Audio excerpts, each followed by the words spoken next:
Time था 2023 में, जब पवन भैया एक के बाद एक गाना दिए जा रहे थे। हरिहरी ओढ़नी बोलो, गोदी में लेके, और एक लाइन जो है पांचे के नाचे ही है। मैं बता रहा हूँ, मैं मैनेजर था खेसारी भैया का, फट गई थी। खेसारी जी का हालत खराब कर दिए थे पवन सिंह ने। जी हाँ दोस्तों, आपका स्वागत है मेरे चैनल ऑसम भोजपुरी पर। वीडियो को पूरा देखिएगा। वीडियो पसंद आए तो वीडियो को लाइक और चैनल को सब्सक्राइब कीजिएगा।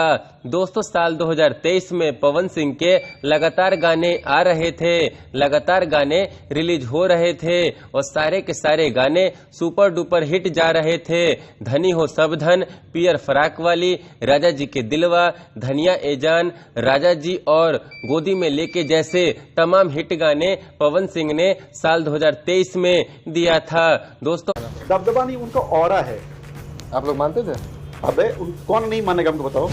दोस्तों, हाल ही में खेसारी जी के पूर्व मैनेजर विवेक सिंह ने एक इंटरव्यू दिया, जिसमें उन्होंने कहा कि साल 2023 में जब पवन भैया लगातार जल्दी जल्दी अपने गाने रिलीज कर रहे थे और सारे के सारे गाने सुपर डुपर हिट हो रहे थे, तो मेरा और खेसारी भैया का दिमाग खराब हो रहा था और हम लोग ये सोचने लगे थे कि इस इंसान को कैसे रोका जाए। साथ ही उन्होंने इस इंटरव्यू के दौरान कहा कि पवन भैया का दबदबा नहीं, ऑरा है भोजपुरी इंडस्ट्री में। दोस्तों, इन सारी बातों का खुलासा खेसारी जी के पूर्व मैनेजर विवेक सिंह ने हाल ही में दिए एक इंटरव्यू के दौरान किया है। खैर, आप लोग विवेक सिंह के इन बयानों को कैसे देखते हैं, कमेंट करके जरूर बताइएगा।